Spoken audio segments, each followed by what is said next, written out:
반갑습니다. 먼저 일정하겠습니다.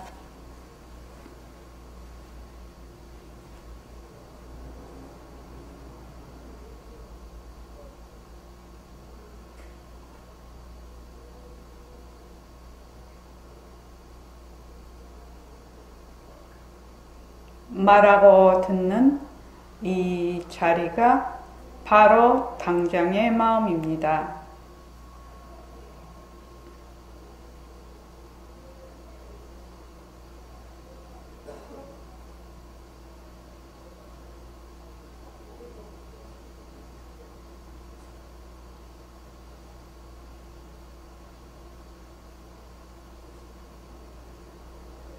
마음을 가라앉히시고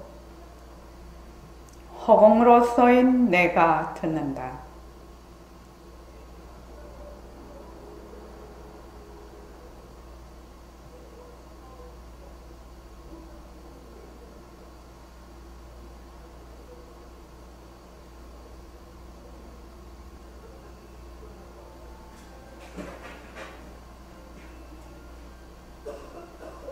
손가락을 세우시고 자기 소리를 들으면서 합니다.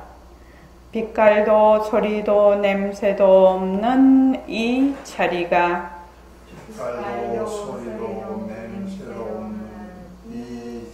무정물인 손가락을 까딱까딱 한다. 빛깔도 소리도 냄새도 없는 이 자리가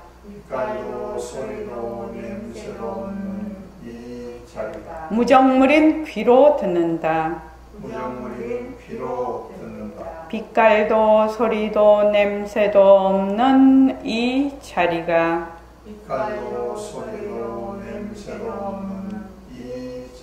무정물인 입으로 말한다. 이 자리가 밥 먹고 일하고 이 자리가 공부하고 꿈꾸고 이 자리가 성내고 욕심내고 이 자리가 좋아하고 싫어한다. 빛깔도 소리도 냄새도 없는 이 자리가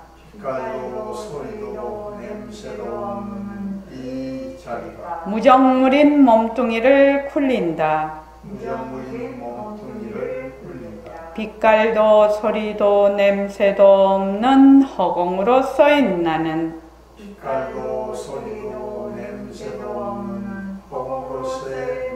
자유로운 삶의 주인으로서 애착과 집착, 탐진치를 여의어서 모든 생명들과 더불어 건강하고 따뜻하게 모습을 잘 굴립니다. 예, 합장하시고 법회에 참석할 수 있도록 도와주신 불보살님과 선지식들과 모든 인연들에 감사합니다. 감사합니다. 도반님들 감사합니다. 예, 감사합니다. 정진 문자에 저번에 5월 17일 화요일 저기 법회를 좀 들어주시라고 제가 문자에 그렇게 해놨는데 다 들어보셨습니까? 예. 고맙습니다. 굉장히 중요한 얘기라서 이제 참여 안 하신 분들도 좀 들으셔야 될 것 같았어요. 지금 하는 이 정진 문자는 오늘 우리 지금 하고 있는 예불송하고 굉장히 관련이 있습니다. 그러니까 지금 보내는 정제 문자에 대한 이해도가 높아야 예불송이 이해가 됩니다. 우리 도반 중에 어떤 분은 지금 몸이 별로 안 좋아서 나오시지는 못하는데, 그분은 그냥 자기가 뭐 마음이 우울하거나 무슨 일이 있거나 하면은 무조건 예불송을 외운다 하더라고요. 그러면 마음이 이렇게 가라앉는데요. 그런 분도 있으시더라고요. 정제 문자 한번 보시죠. 저번 화요일 시간에 화요일까지 읽었는데, 화요일서부터 5월 17일 정제 문자부터 다 같이 한번 읽어보겠습니다. 자, 시작.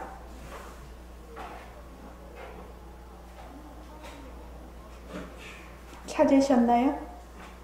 네, 읽으시죠. 예. 네. 허공이 언제부터 있었는가 하는 것을 문제 삼을 수 있겠나? 있지 않겠나? 있지 않겠나? 예, 문제 삼을 수 있습니다. 허공 문제를 해결하는 가장 중요한 점이 아닐까 하는 생각이 듭니다. 그러면 옳든 그렇든 그것에 대한 답을 우리가 해야 되지 않겠나? 예, 답을 해야 합니다.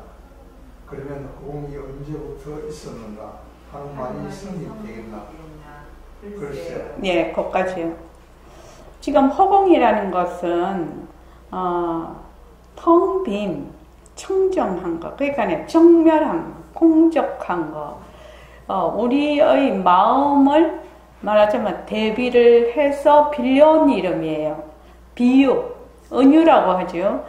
부처님의 모든 법문은 이 마음이라는 것은 모습이 없어서 이것이 마음이다고 꼭 찍어서 또는 이것이다라고 할 수가 없어요. 그러니까 전부 비유로 법문을 하세요. 전부 비유로. 그래서 비유로 해서 그 비유를 듣고 완전히 이제 그걸 하는 거죠. 딱 아는 거지요. 그 비유를 듣고. 그래서 지금 허공이, 다른 말로 하면 마음이, 우리의 마음을 비유해서 우리의 성품짜리, 우리의 불성짜리, 진짜 나를 비유를 해서 허공이라는 이름을 빌려와서 지금 한데, 허공이 본래 없거든요. 허공이라는 게 본래 없어요. 없는데 빈 것을 허공이라고 이제 우리가 통상 얘기를 하고 있는데, 그러면 허공이 언제부터 있었는가 하는 것을 문제 삼을 수 있지 않겠나. 평상 보통은 우리가 허공이 언제부터 있었지, 허공이다 하는 것도 생각을 거의 안 해보지만, 왜냐면 눈에 보이는 형상만 우리는 보지, 그 형상이 있는, 그 말하자면 형상을 품고 있는 그 허공에 대해서는 이제 이런 공부나 하는 사람들이 좀 관심이 있고, 천문학 하는 사람들이 관심이 있지요. 그 외에는 그냥 그래, 하늘이다, 땅이다, 뭐 나무는 보고 산은 볼지언정 나무와 산이 있는 허공은 별로 안 봅니다. 실은요, 그죠? 그런데 이제 여기서는 공부를 할 때는 허공이 모습이 없어. 허공이 모습이 없는데 허공이 언제부터 있었나 하는 질문을 할 수 있지 않겠나. 이거는 굉장히 먼저 고도의 질문이죠. 아니, 모습이 없는 허공이 언제부터 있었나. 그러니까 이제 확인이 문제 삼을 수 있습니다. 허공 문제를 해결하는 가장 중요한 점이 아닐까 하는 생각이 듭니다. 그러면 허공이 언제부터 있었나 이렇게 물으니까 확인이 잘 모르겠지요. 그러니까 글쎄요 이랬습니다. 그 다음에 18일 한번 다 같이 읽어봅시다. 시작. 모습이 있어야 언제부터 있었다는 말이 적합하지. 모습이 없는데 언제부터 있었다는 말이 적합하겠는가. 모습이 없다면 언제 생겼다는 말이 성립되지 않습니다. 또 모습이 있어야 언제 없어진다는 말이 성립되겠는데 모습이 없는데 언제 없어진다는 말이 성립되겠는가? 없어질 모습이 없으니 언제 없어진다는 말이 성립되지 않습니다. 가만히 생각해봐. 그렇지 않겠나? 이치가 그렇지 않겠나? 예, 그렇습니다. 굉장히 중요한 문제죠. 허공이 모습이 없으니까 언제 생겼다는 말도 성립이 되지 않고 언제 없어진다는 말도 성립이 안 돼요. 왜냐면 모습이라는 것이 있어야 이거는 몇 년 몇 월 며칠에 생겼다가 지구도 46억 년 전에 생겼다가 앞으로 뭐 46억 년이 지나든 50억 년이 지나든 그때 소멸되지요. 다 별들이라는 것은 생겼다가 별들도 생주이멸을 하게 되는데 소멸이 되는데 허공이라는 것은 모습이 없기 때문에 언제 생긴다, 언제 없어진다는 말이 말하자면 성립이 되지 않는다. 다른 말로 하면 진짜 나 허공으로서의 나, 성품으로서의 나, 불성으로서의 나는 모습이 없어서 언제 생겼다, 언제 없어진다 이런 말이 성립이 안 된다라는 얘기입니다. 그러니까 몸뚱이는 모습이라서 몇 년 몇 월 며칠 다 생년월일이 있지요. 또 죽으면 몇 년 몇 월 며칠 그거 뭐고 이 호적이나 가족 뭐지 요새 가족 관계증명서인가 그거를 띄워보면 사망 몇 년 몇 월 며칠 사망 몇 년 몇 월 며칠 생 이렇게 나오지요.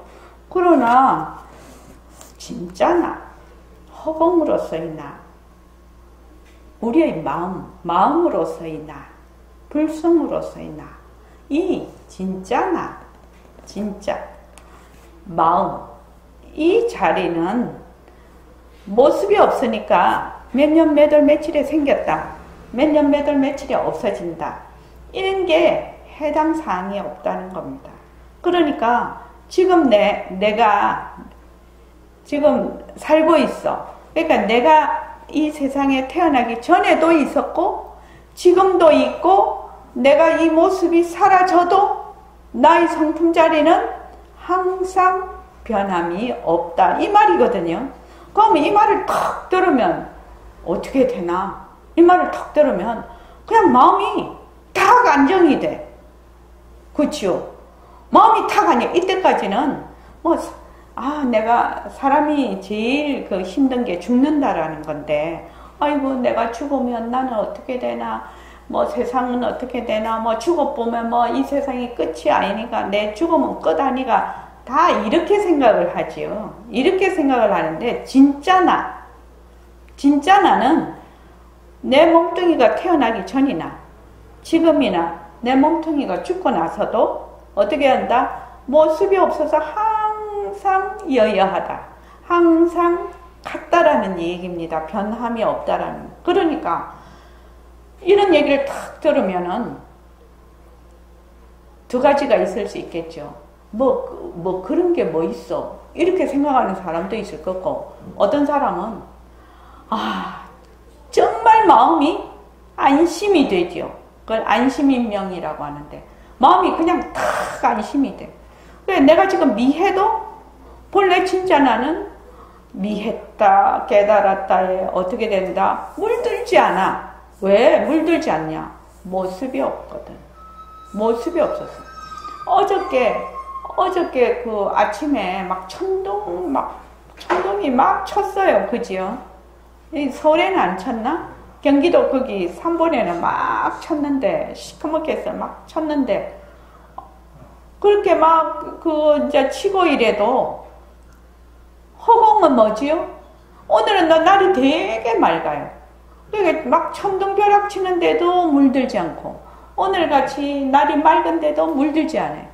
그러니까 우리 같으면 어떻게 돼? 내 마음 같으면 내가 사는데도 물들지 않고 죽는데도 물들지 않고 내가 화를 내도 물들지 않고 좋아해도 물들지 않고 싫어해도 물들지를 않아요. 이런 걸 뭐라고 하죠?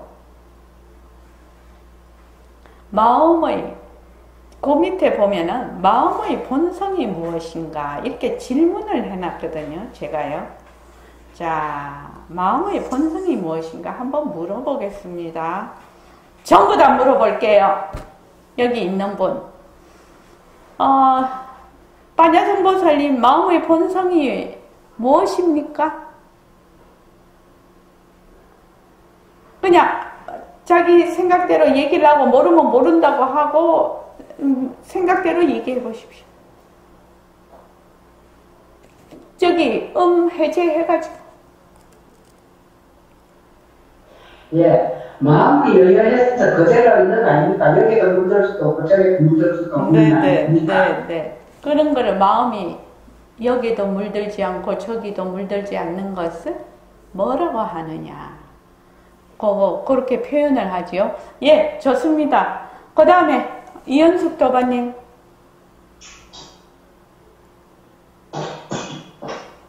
청정이. 네? 네? 청정하다. 네, 그렇죠. 마음이 청정하지요. 마음이 청정하다. 또 청정하면서 어떻지요? 마음이 네? 청정하고 또 한 티끌도 없고 한 티끌도 없는 게 청정한 것이죠. 또 공적도 한 티끌도 없는 청정, 공적 이런 게 다 같은 정멸 다 같은 말이죠. 물들지 않는 거 이런 게 다 같은 말이죠. 네. 자, 그 다음 넘어갈게요. 김은숙 도반님. 네, 청정광명하고 모습이 없고 시공간이 없어서 생별이 없습니다. 네, 거기에 다 청정하다에 들어가죠.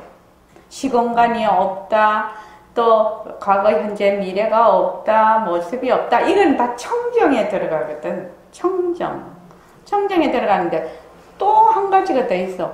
저기 화요일 날 우리가 그거 이 말 한마디에 나오는 걸 몽땅 같이 읽은 적이 있는데 이 말 한마디에 그대로 나옵니다. 자, 그 다음에 광명하다. 네? 광명하다.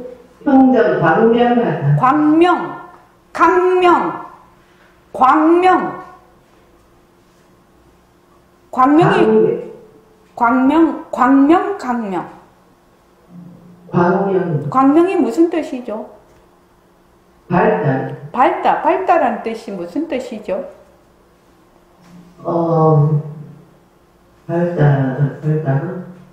발달하는 게 무슨 뜻이야? 발달하는 게 이제 명하다라는 거지요. 명.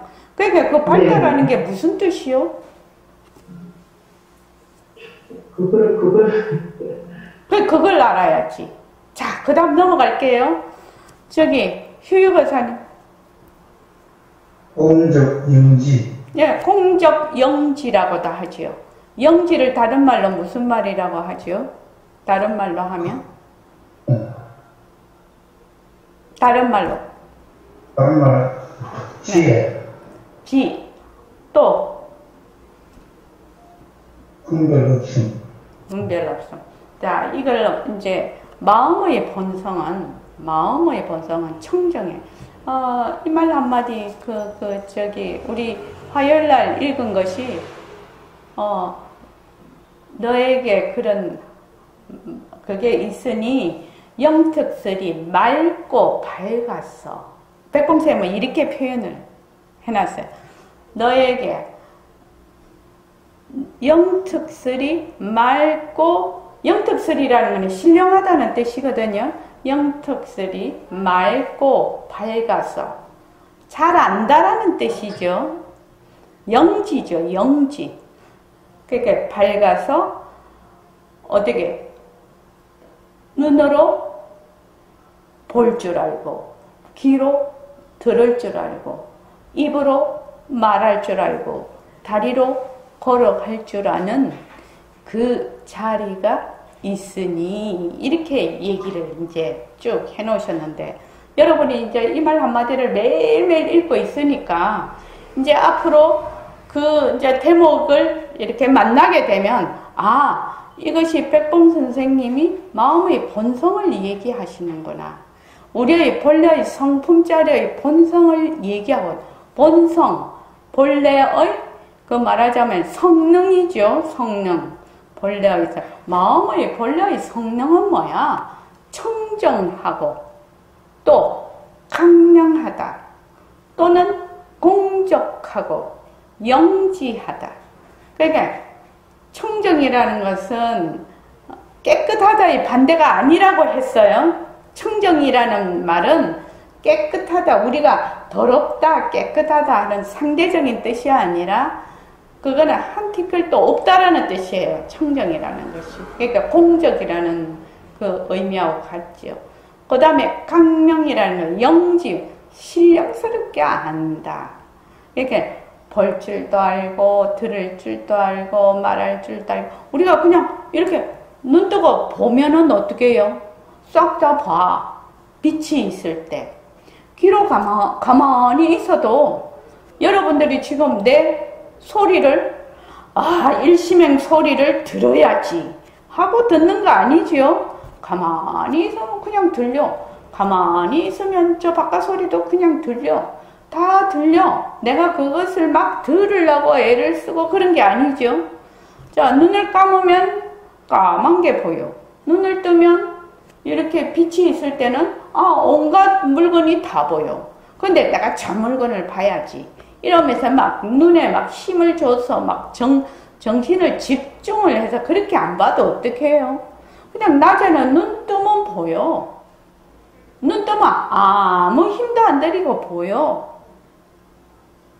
이런 걸 뭐라고 하냐? 영지하다. 그렇게 해도 신령스럽게 안다. 다른 말로 강명이라고 해요.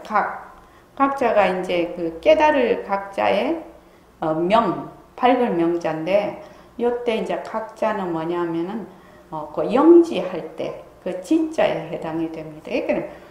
그러니까 여러분들이 지금 이제 그 마음의 본성이 뭐고? 청정 강명 또는 공적 영지하다 말이지. 그러니까 모습이 없는데, 모습이 없으면 그게 청정이거든. 모습이 없는데 신령스럽게 안 해. 눈으로 볼 줄도 알고 또 귀로 들을 줄도 알고 화도 낼 줄 알고 좋아할 줄도 알고 싫어할 줄도 알고 싸움도 할 줄 알고 공부도 할 줄 알고. 지금 공부하는 게 누가 공부하느냐? 그 공적 영지한 자리가 하는 것이거든요. 영지하기 때문에 공부를 할 수가 있거든. 영지하기 때문에 공부가 가능해요. 안 그러면 공부를 할 수가 없어요. 그런데 보통 사람들은 내 몸뚱이가 공부하는 줄 알아. 그러니까 그거를 뭐라고 하느냐면 반연심이라고 하는데, 내 몸뚱이나 내가 쓰는 마음에 경계에 다 찔려서 일어나는 마음, 그 마음이 공부하는 줄 알아. 근데 그 마음은 공부를 할 수가 없어요. 경계가 사라지면 또 그 마음도 사라져버리거든. 그러니까 내 몸뚱이가 사라져버리고 내가 쓰는 마음이 사라져버리면 내라는 게 사라져버려. 그래서 내가 맨날 그런 공부는 기생충 공부라고 하죠. 그 처음에 기생충 공부라고 하니까 우리 도반 하나가 아무리 그래도 부처님 공부하는데 기생충 공부는 너무 과하지 않았냐고 이렇게 얘기를 한 사람이 있었어요. 근데 기생충 공부라고 하면 정확하게 알아들어. 왜? 기생충은 자기 자체의 힘으로 살아갈 수가 없거든. 숙주의 몸에 의지를 해서 자기가 살아. 그런데 이 기생충이 숙주의 그 말하자면 영양을 먹고 살면서 지가 스스로 막 지 힘으로 사는 줄 알아. 그러죠? 근데 숙주가 죽으면 지도 죽겠죠? 영양분을 공급을 못 받으니까요. 지도 죽어요. 그런 공부는 하면 안 된다라는 거죠. 경계가 사라지면, 대상이 사라지면 마음도 사라져버려요. 그런 말하자면 생멸심으로 공부를 하면 안 된다. 그런 생멸심으로 공부를 하면 안 된다. 이 말이죠. 지금요. 그래서 이 허공이 모습이 없으니까 시작과 끝이 없다라는 것이 매우 중요한 우리 공부의 가장 기본에 속합니다. 허공을 다른 말로 우리의 마음이라고 하면, 우리의 성품이라고 하면, 우리의 마음과 성품은 뭐가 없다? 모습이 없어서 시간에 구애를 받지 않는다. 시간에 구애를 받지 않는다는 건 생하고 멸하는 법이 없다. 그러면 지금 나의 진짜 마음, 진짜 나, 진짜 성품자리, 진짜 내가 공부하는 자리는 내 몸이 태어나기 전에도 지금도 죽고 나서도 항상 여여하다. 항상 여여하다. 그러니까 여기서 어떻게 되느냐? 마음이 열려버리죠. 한번 머리가 휙 돌아가죠. 이현숙 도반님, 머리가 뭐 휙 돌아갔습니까? 이때까지는 맨날 몸뚱이를 나라고 했잖아. 내가 쓰는 마음을 내 마음이라고 하고, 그리고 막 공부를 하려고 마음은 내야죠. 열심히 하려고 마음은 내야 되는데 막 목이 마르도록 그렇게 했잖아. 그러나 본래 우리의 이 내 마음자리는 내 몸뚱이가 나기 전에도 지금도 죽고 나서도 항상 여여하니까, 항상 여여하고 물들지를 않아. 청정이라. 청정이면서 아주 영지해. 신령스럽게 알아. 그러니까 내가 그것만 확실하게 딱 가지고, 그거를 다른 말로 우리가 허공으로서의 나라고 해요. 이제 보림선언에서는 그거를 공적영지한 마음을, 그 본성이 공적영지한 마음을 뭐라고 한다? 허공으로서의 나라고 하거든. 그러니까 허공으로서의 내가 온갖 것을 다 굴리는 거지요. 온갖 모습을 다 굴려. 그래서 지금 가장 어려운 것이, 본래 이제 우리가 보통 사람들이 공부를 할 때 이장이라고 해요. 두 가지의 장애가 있다라고 하거든. 하나는 번뇌장이에요. 하나는 번뇌장, 하나는 소지장이라고 해요. 하나는 번뇌장, 하나는 소지장이라고 하는데, 번뇌장이라는 것은 기본적으로 내가 있다, 나라는 그것을 기반으로 합니다. 그러면 나라는 것을 기반으로 하면 항상 좋고 나쁜 게 따라요. 나라는 것을 기반으로 하니까. 그래서 이 번뇌장 자체가 괴로움이라. 왜? 항상 좋고 나쁜 것이 따라다니까. 좋은 것이 또 영 가느냐? 그렇지도 않거든. 세월이 가면 좋은 것이 나쁜 것이 되고 이렇게 변하거든요. 그래서 그걸 번뇌장이라고. 소지장은 뭐냐? 소지니까 소지. 알바지요. 지금 내가 보는 대상, 그 일체만법이죠. 일체만법이 진짜다. 이렇게 하는 것이에요. 일체만법은 본래 나의 성품자리, 내 마음에서 일어난 말하자면 허상이다, 헛것이다. 이렇게만 자꾸 자기가 공부를 지어가면 이 소지장도 벗어날 수가 있는데, 이 소지장 벗어나기가 매우 어렵다고 합니다. 그래서 본래 이제 소승에 쓰는 그 아라한이 되는 걸 아공이 되면 아라한이라고 하는데, 이제 대승에서는 십지보살 이상 돼야지 소지장을 이제 끊는다고 그렇게 되어 있습니다. 그러니까 우리가 지금 공부를 하는데 제일 처음 딱 입문을 했어. 입문을 했는데 백봉 선생님 이 말 한마디에 보면 제일 처음 우리가 대승 공부를 하려면, 이제 공부를 하려면 무슨 공부를 하냐면 대승 공부를 해야 되거든. 그 모순놀이 하는 공부하면 안 되거든요. 그래서 공부를 하려면 제일 처음 뭐를 해야 되느냐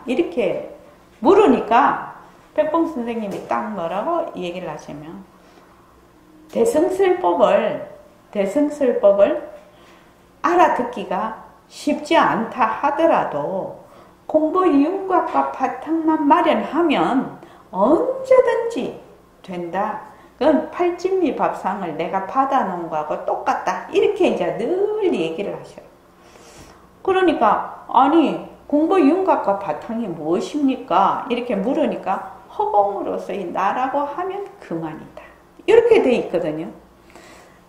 그러니까 허공으로서의 나라고 하면 그만이다라는 뜻이니까 그 말씀이니까 이제 여기서부터 이제 풀어나가는 거죠.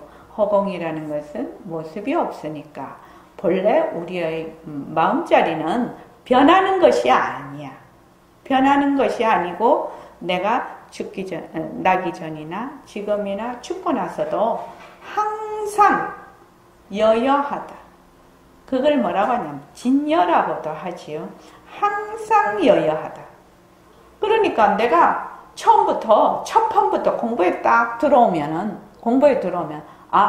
진짜 나는 일어났다 꺼졌다 일어났다 꺼졌다 하는 것이 아니고 생겼다 없어졌다 하는 것이 아니고 항상 여여한 것이구나. 생겼다가 꺼졌다 하는데 물들지 않는 항상 변함이 없는 청정하고 말하자면 강명한 공적하고 영지한 그 자리가 진짜 내 자리구나. 내 성품 자리구나.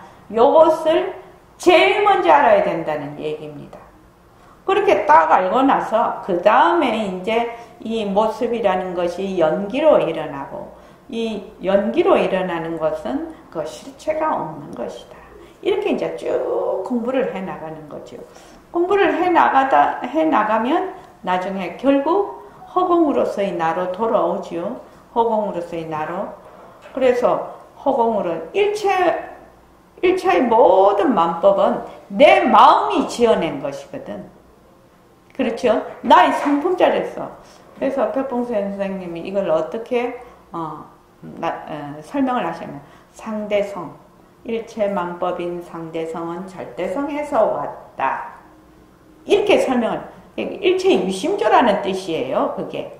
그러니까 일체의 모든 모습은 내 성품자리, 나의 마음자리에서 온 것이다. 만든 것이다. 그러니까 일체의 만법은 전부 뭐가 된다? 헛것이 되는 것입니다. 변하고 헛것이고 머물 수가 없고 자체성이 없는 것이거든. 그렇게 해서 이제 계속 공부를 해나가. 요게 이제 정견이에요. 지금 내가 말하는 게 정견이라. 그래서 이제 그걸 이제 계속해서 연습을 해가면 시절 인연이 오면 어떻게 된다? 자기의 그 성품을 직접 보게 되는 견성의 단계에 이르게 돼요. 그래서 제일 처음에는 정견을 세우고 그 다음에 성품을 보게 됩니다. 그래서 정견과 성품은 조금 다릅니다. 정견은 이치를 아는 것이죠. 그러려면은 자기가 생각을 하고 사유를 하고 이런 면이 들어가는 것이 정견이고, 견성은 일체의 사유나 이런 것이 다 배제가 되고 바로 그 자리를 말하자면 자기가 증득하는 거지요. 그래서 그런 차이가 좀 있어요. 그러나 정견만 확실히 서면 그거를 다른 말로 하면 사실을 사실대로 알아서 사실대로 계속 내가 그것을 밀고 나가면 어떻게 된다? 바로 내 성품자리를 바로 견성을 하게 된다. 이 말입니다. 그래서 지금 이 허공 문제는 굉장히 중요한 공부의 그 출발점에서 방향을 딱 바로 잡아주는 그런 문제입니다. 지금. 자, 그 다음 한번 읽어보십시오. 20날.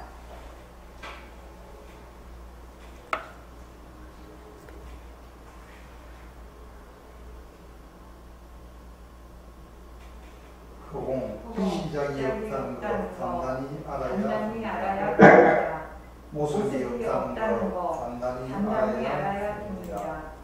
누가 묻거든 그렇게 딱 얘기해 주셔야 됩니다. 우리가 시간적으로 따져봐서 과거, 현재, 미래가 있는 거지 사실은 과거, 현재, 미래가 없는 겁니다. 예, 과거, 현재, 미래가 없다고요? 우리는 시간 속에 살고 있지 않습니까? 예예. 허공. 지금 거기에 이제 이 말 한마디는 이제 백범 선생님이 쭉 본문을 이렇게 쭉 이렇게 해놓으셨죠. 이제 쭉 이렇게 해놓으면은 사람들이 읽었을 때 그냥 쭉쭉쭉 넘어가 버리니까 이것을 이제 정리를 하고 행을 바꾸고 사이를 띄우고 이래서 눈에 잘 들어오게끔 그렇게 이제 편집을 해 놓은 겁니다. 그래서 허공이라면 뭐야? 시작이 없다. 시작이 없다는 것은 생이 없다라는 뜻입니다. 그죠? 생멸이 없고 과거, 현재, 미래가 없다는 겁니다. 시간이 붙들러 붙지 않는다라는 얘기입니다. 생멸이 없다는 것. 단단히 알아야 됩니다. 생멸이 없는 것은 지금 내 몸뚱이가 있던 동, 태어나기 전이던 동, 지금이든 죽고 나서도 뭐다? 항상 여여하다라는 것을 뜻하는 거지요. 그 다음에 모습이 없다는 것 단단히 알아야 된다. 모습이 없다. 모습이 없다라는 것은 무엇을 뜻하나? 모습이 없다는 걸 무엇을 뜻하나? 빛깔도 소리도 냄새도 없다는 걸 무엇을 뜻하는가를 자기가 분명히 사유하고 분명히 알아야 됩니다. 파악해야 됩니다. 그래야지 딱 정견이 서요. 딱 정견이 섭니다. 그렇게 누가 묻거든 그렇게 딱 얘기해 주셔야 됩니다. 우리가 시간적으로 따져봐서 과거, 현재, 미래가 있는 거지 사실은 과거, 현재, 미래가 없어요. 그런데 이제 하기는 묻죠. 우리가 과거, 현재, 미래 속에서 살고 있지 않습니까? 이제 오늘 여기까지인데 그 밑에 제가 다시 질문을 하나 달아놨습니다. 이제 위에 이제 진짜 마음, 가짜 마음 어떻게 구별하는가? 빛깔도 소리도 냄새도 없는 자리라는 것이 무슨 빛깔도 소리도 냄새도 없다는 말이 무슨 말인가? 그 다음에 이제 마음의 본성이 무엇인가? 그 다음에 나는 불교 공부를 왜 하려고 하는가? 나는 불교 공부를 왜 하려고 하는가에 대한 답을 정말 분명하고 명료하게 가질수록 이 공부에서 물러나지 않고 이 공부를 잘 할 수 있는 말하자면 기초가 출발점이 됩니다. 처음에 이 공부를 하러 와서는 내가 왜 불교 공부를 하려고 하는지를 몰라요. 모르는 분이 거의 90% 이상이죠. 그러나 공부를 쭉 해나가면은 내가 왜 이 공부를 꼭 해야 되는지를 본인이 스스로 알게 돼요. 내가 불교 공부를 왜 하려고 하는가에 대해서 자기가 한 문장으로 안 그러면 한 두세 개 단어로 한 문장 안으로 명확하게 자기가 딱 분명하게 자기가 쓸 수 있으면 공부가 훨씬 잘 됩니다. 근데 물러서지 않게 됩니다. 왜 내가 공부를 해야 하는지를 분명하게 알고 있거든요. 분명하게 알고 있습니다. 그것이 무엇이 됐든 좋아요. 그거는 사람마다 다 다르기 때문에 나는 이러니까 네가 더 공부하려는 말하자면 그게 네가 더 높고 나는 더 낮다 이런 거 없습니다. 자기의 입장에서 자기의 현재의 입장에서 나중 가면 또 바뀔 수도 있죠. 현재의 입장에서 내가 왜 공부를 하려고 하는가 거기에 대해서 아주 분명하고 명료하게 간단하게 한 문장으로 또는 한 단어로 몇 단어로 그렇게 딱 쓸 수 있어야 됩니다. 이제 도반님들이 그거를 그 천일결사 그 노트에 한번 써보십시오. 그렇게 하면 여러분들에게 너무너무 도움이 될 것입니다. 저는 예를 들어 말하면 진짜 안수림이가 처음에 이제 우리 선원에 공부를 하러 왔는데 내가 물은 적이 있어요. 수림아, 니는 왜 선원에 와서 공부하려고 하니? 그랬더니 딱 얘기를 하더라고요. 그런데 그 공부를 하려는 말하자면 이유가 본인이 너무 명료하고 간단하게 딱 얘기를 했기 때문에 내가 그때 그랬어요. 너는 공부하겠다. 내가 그랬어요. 왜냐하면 자기가 왜 공부해야 되는지를 정확하게 알고 있더라. 그러니까 공부를 하게 되죠. 만약에 자기가 공부를 하다가 회의하게 되면 내가 왜 공부를 해야 하는가에 대한 그 답이 나를 말하자면 끌고 가게 되거든. 나를 끌고 가게 돼요. 그 힘으로 공부를 하게 되는 거죠. 자, 오늘 54쪽. 예불송 54쪽. 여러분이 거기서부터 한번 읽어보시죠. 자, 시작. 여러분이 바로 불보살의 대행기관입니다. 여러분의 몸뚱이가 여러분의 몸뚱인 줄 아십니까? 아닙니다. 여러분의 몸뚱이는 몸뚱이지만 여러분의 몸뚱이를 열지 않으면서 불보살의 대행기관이니 극히 조심해야 됩니다. 이거 농담 아니에요. 우리가 공연히 몸을 놔두어서 나다 너다 분별해서 그렇지. 그 당초 본래의 진짜 나, 어머니 뱃속에서 나오기 전의 나, 그 소식에 있어서는 불보살과 꼭 같은 자리입니다. 우리가 불보살의 대행기관이 되는 까닭이 여기에 있어요. 그래서 아까 저게 우리의 그 법신자리, 성품자리는 청정하다고 했죠. 그럼 불보살님도 청정해. 그 마음자리가. 우리도 청정해. 그러니까 불보살님하고 나의 마음자리가 둘이 아닌데 이 모습으로 나타날 때는 그 인연과 조건으로 다르게 나타나거든요. 다르게 나타나니까 지금 내 이 몸뚱이가 내 것이 아니죠. 내 것이 아니라 나의 마음에서 인연과 조건으로 나타난 하나의 말하자면 헛것이죠. 그림자죠. 그래서 대행기관이 되는 겁니다. 불보살의 대행기관입니다. 아까 이때까지 그 허공에 대해서 우리가 계속 얘기를 한 이유가 이것 때문에 그렇습니다. 그래서 법신자리는 그게 없지요. 법신자리는 모습이 없어서 자비심을 베풀라고 해도 자비심을 베풀 어떤 그 모습이 없으니까 우리의 몸뚱이를 통해서 자비심을 베풀지요. 몸뚱이가 있어야 이런 모습 저런 모습을 나타낼 수가 있는 거지요. 자, 그 다음에 읽어보십시오. 공연히 잘난 척하느라 우리가 대행기관이 되겠다는 건 절대로 아닙니다. 우리의 마음에 번뇌망상이 사그라지면 바로 불보살로서 행을 하게 되는 것이고, 마음속에 번뇌망상이 꽉 차면 부처님도 중생이 되어버리는 거예요. 어쩔 도리가 없어요. 일체 중생 본래불이라고 십자송에 써놓은 까닭이 바로 이겁니다. 비유해서 말하자면 이렇습니다. 방 안에 허공하고 바깥에 허공하고 다른 허공인가요? 다르지 않지요. 문을 열어젖히면 허공의 경계가 어디 있나요? 하나인 허공이 있을 뿐입니다.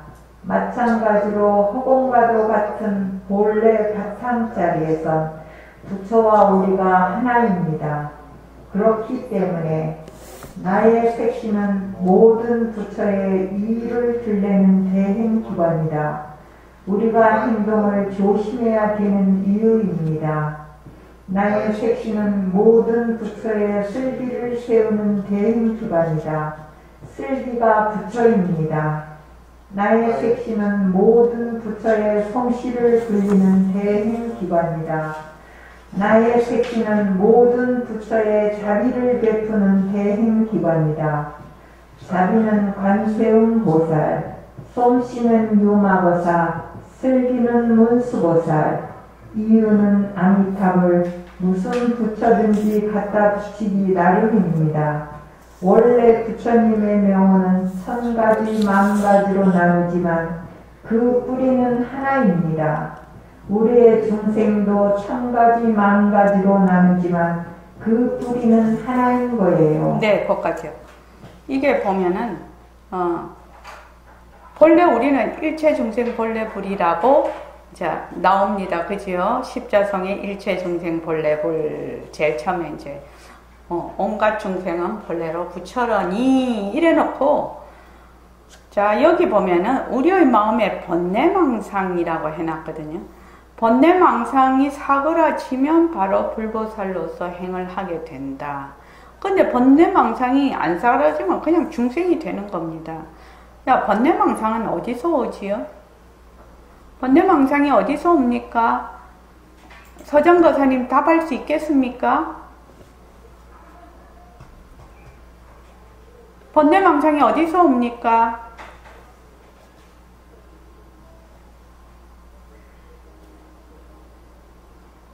그 소거를 해제를 하고 말씀해 보십시오.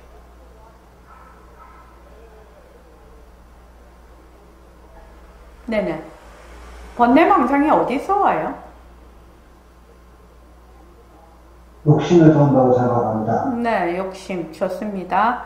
자, 그 다음에 저기 10 선배님. 육진 경계가 진짜인 줄 알았어요. 그거를 뭐라고 하죠? 망심에 휘둘린다. 망심에 휘둘린다. 그걸 뭐라고 하지요? 번뇌망상이 어디서 오죠? 경계에서. 네? 경계요. 육진 경계. 번뇌망상은 무명에서 오지요. 아, 무명. 네네. 번뇌망상은 무명에서 옵니다. 그런데 무엇을 무명이라고 합니까? 10 선배님? 무엇을 무명이라고 합니까?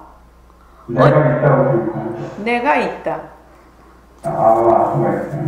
그러니까 주객이 나뉘어서 주객이 나뉘는 내가 있다 보다 그럴 때는 주객이 나뉘었어. 주객이 나서 능과 소로 주와 객. 그러니까 내가 있다 하면 벌써 네가 있는 것이죠. 나다 하면 벌써 너가 있는 것입니다. 그래서 번뇌망상은 무명에서 오는데 무명은 어디서 온다? 주객이 나누어져서. 자, 우리 십자성 하면 첫째, 둘째 한번 외워봅시다. 자, 시작. 온갖 중생은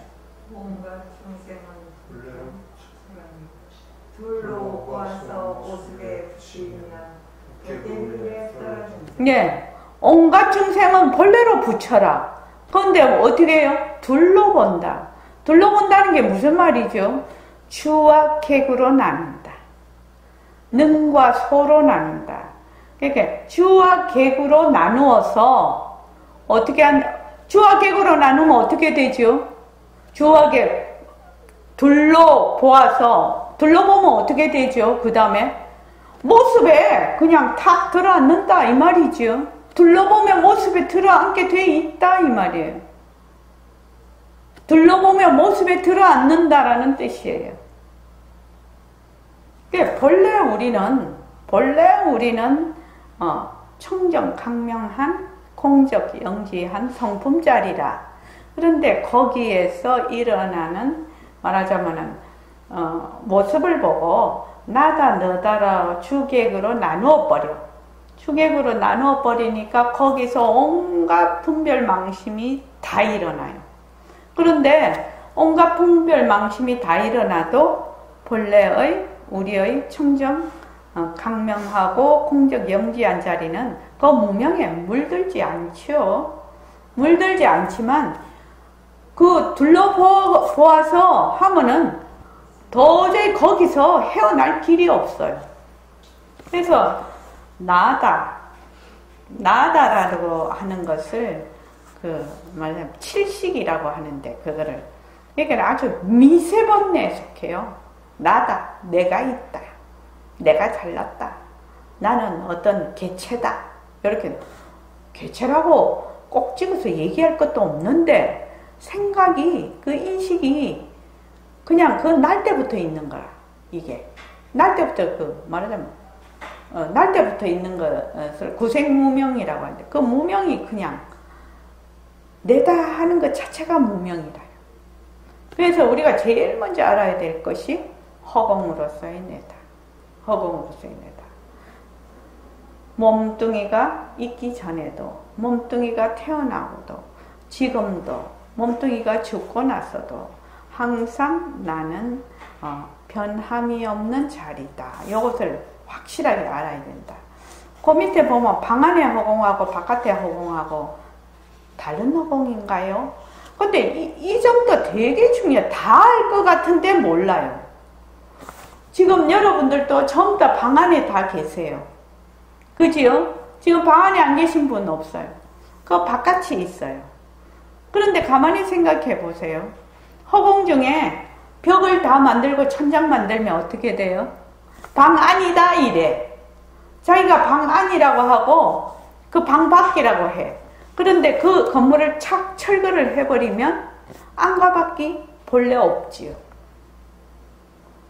이거하고 똑같아요.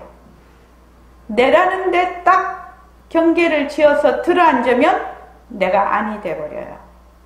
나 이외의 것은 전부 밖이 돼버려요. 근데 이게 이해하기가 그렇게 힘이 들어. 이것을 알기가 그렇게 힘이 들어. 그리고 지금 이제 여러분들도 주로 많이 아파트에 사시죠. 지금 아파트가 막 수십 층이 올라가. 근데 본래 아파트 지을 때는 뭐였어요? 텅 빈 허공이었어. 텅 빈 허공인데 천장하고 그 바닥하고 가에 벽을 딱 만들어 놓으면 거기 안이 되는 기라. 그래서 이 공간, 내가 살고 있는 집 바깥은 영 딴 걸로 생각을 해. 아니죠. 그래서 내라는 경계에 탁 들어앉으면은 나와 나 아닌 것으로 딱 나누어서 안과 밖을 딱 생겨버려. 그러나 그 경계만 허물어 버리면 안과 밖이 사라지거든요. 이 집하고 똑같아요.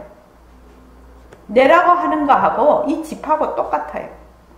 그래서 방 안의 허공하고 바깥의 허공하고 다른 허공인가요? 이렇게 물으면 뭐 그렇게 쉬운 걸 얘기하냐고 하는데 실제로는 너무나 어려운 얘기예요. 방 안의 허공하고 바깥의 허공하고 같아 달라? 그렇게 물으면 어떤 사람은 다르다고 얘기하는 사람 많을걸요? 그지요? 많을 겁니다. 근데 허공은 똑같아요. 자, 그 다음 요거 다 읽어버립시다. 우리의 색신은 모든 부처의 대행기관입니다. 자비심하면 관세음 보살이지만 모든 부처가 자비심을 갖추고 있어요. 모든 불보살의 자비심을 대표하는 이가 관세음 보살입니다. 그럼 이 자비심을 누가 행하는 건가요? 우리가 행하는 겁니다. 진짜 부처님은 빛깔도 소리도 냄새도 없는 소식이거든요. 관세음 보살의 자비심을 우리가 이 색신 가죽주머니를 통해서 대행하는 겁니다. 모든 부처의 지혜를 대표하는 것이 문수보살의 지혜인데 이 지혜를 쓰는 것은 여러분입니다. 이렇게 지혜를 쓰기만 하면 여러분은 이 색신 그대로 부처가 됩니다. 그래서 처음 공부를 할 때는 가죽 주머니라고 하면서 이 모습을 부수기 위해 온갖 애를 쓰지만 되돌아서 이 가죽 주머니를 인연이 있을 때까지 쓰면서 하나의 소중한 법기로 여기는 겁니다. 처음에는 이 가죽 주머니에 들어앉기만 해서 때려 부수라고 하지만 이 도리를 알면 뒤돌아서 소중하게 생각하는 겁니다. 그러나 소중하게 생각할지언정 이 색신을 진짜라고 보아선 안 됩니다. 법신 자리에 앉아서 변하는 색신을 굴릴지언정 들어앉아서는 안 돼요. 들어앉으면 꼭두각시답게 안 되기 때문입니다. 고부를 순결하는 도리가 여기서 나옵니다. 이건 좀 어렵습니다. 그러나 항상 그 마음을 놓치지 않고 쭉 나아가면 부처를 친견할 수 있어요. 고불이라니까 옛날 부처라고 생각할 수 있지만 자기 부처지요. 고자는 붙었지만 자기 부처를 친견한다라는 겁니다. 그러니까 본래 우리의 부처는 진짜 내 부처는 진짜 내 부처고 너 부처고 뭐 부처님 부처고 보살님 부처고 다 부처는 모습 없음이니까 같은 자리죠. 같은 자리입니다. 그런데 이 자리는 청정해서 공적해서 물들지를 않아.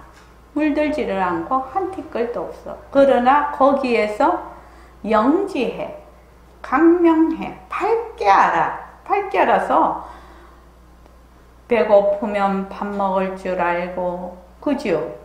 또 누가 쫓아오면 도망갈 줄 알고, 화나면 썩낼 줄, 누가 또 싫은 말하면 썩낼 줄도 알고, 뭐 저까지 가야 되겠다 생각하면 걸어갈 줄 알고, 이렇게 아주 영특스럽게 안다라는 겁니다. 그러니까 우리가 모습을 잘 굴리자라는 말이 나오죠. 본래 이 자리는 허공으로서의 나인데 영특스럽게 하니까 볼 줄 알고, 들을 줄 알고, 걸어갈 줄 알고, 말할 줄 알고, 이렇게 되는 겁니다. 그러니까 말하는 거, 보는 거, 듣는 거, 뭐 싸움하는 거, 좋아하는 거, 싫어하는 것이 다 뭐다? 모습을 잘 굴리는 것이 되는 거죠. 그러니까 새말기가 나온 겁니다.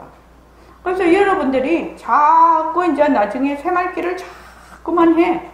그러면 본래의 그 빛깔도 소리도 냄새도 없는 이 자리를, 백봉 선생님 말씀이죠. 이 자리를 언제 내가 알았는지도 모르게 그냥 알아진다. 이렇게 공부를 하면 이 말입니다. 그래서 여러분들이 백봉 선생님의 새말기를 믿고 그대로 행해서 모두 자기 성품을 다 보시기 바랍니다. 자, 고맙습니다. 네. 자, 금방 죽비를 쳤어요. 죽비를 쳤는데 이 죽비 소리를 들어야지 하고 들은 사람이 있어요, 여기서? 없지요. 그러면 가만히 있어서 죽비 소리가 들려. 이거 죽비 소리구나 하고 알아. 그치요? 죽비 소리구나. 죽비 소리가 이건 죽비 소리구나 하려면 그것에 대한 기억과 정보가 내한테 저장되어 있어야 되겠지만 소리가 난다는 것은 알거든. 이게 기능의 문제만 없으면. 그래서 소리가 나는 줄 아니까 그 들을 줄 아는 자리, 소리를 들을 줄 아는 자리, 그 자리가 항상 여여하다는 거죠. 항상 여여하다는. 그 자리로 모든 것을 굴리는 그 자리에서. 이게 새말기입니다. 이 새말기, 공부의 윤곽과 바탕을 잘 정견을 세워서 여러분들이 이 새말기로 공부를 하면 백봉 선생님이 이 새말기는 공부의 지름길이라고 했죠. 왜? 본래 그 자리에서 뭐 한다?